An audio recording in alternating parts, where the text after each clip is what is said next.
বড় বড় বাদাম কিনে আনছে। কইছি ভাজা বাদাম কিনে আনবেন, নিয়ে আইছে কাঁচা বাদাম কিনে।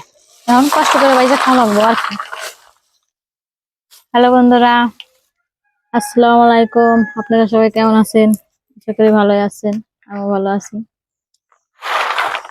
আপনার ভাই দেখেন কি করছে, কতগুলা কাঁচা বাদাম কিনে নিয়ে আইছে।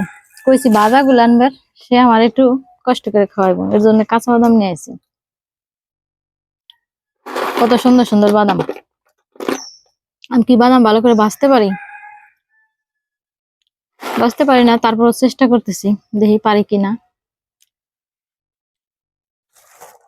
বাদামটা দেখে ভালোই লাগতেছে, কত বড় বড় বাদাম। ভাজা গুলো আর কি এত বড় বড় হয় না, ওগুলো তো মিক্সার করে দিচ্ছে।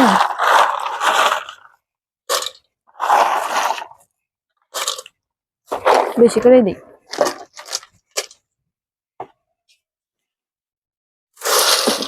নাড়া পারবেন তো, নাড়াটা কমাই।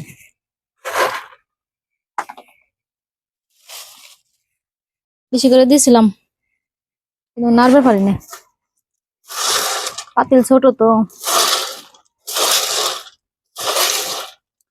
কে কে বাদাম ভাজা খান আর কার কার পছন্দ অবশ্যই কমেন্টে জানাবেন। আমার তো ভীষণ পছন্দ।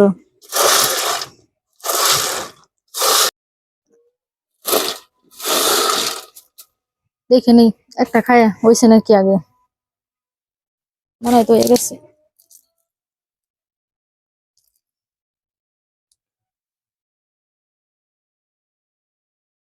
হয়ে গেছে। আহ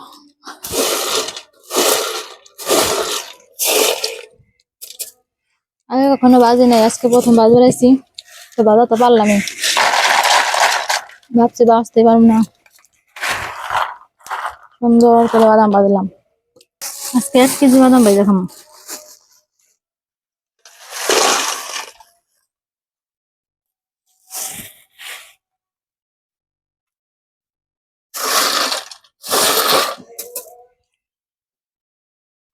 এই বাদাম ভাজা খাইতে যে এত মজা, গল্প করো আর বাদাম ভাজা খাও, খুব ভালো লাগে। খালি মুখে গল্প ভালো লাগে না, বাদাম খান আর গল্প করেন, খুব ভালো লাগবে। সব বাদাম খাবি? তো তো দাঁতই নাই, তুই বাদাম খাবি কিংবা? সাহেবের দাঁত নাই, আমি খাই, তুই দেখ। হম, এই দেখ কেমনি খাওয়া লাগে, শিহস নাই তো। সবাই ভালো থাকেন, সুস্থ থাকেন, আল্লাহ হাফেজ, টাটা, বাই বাই।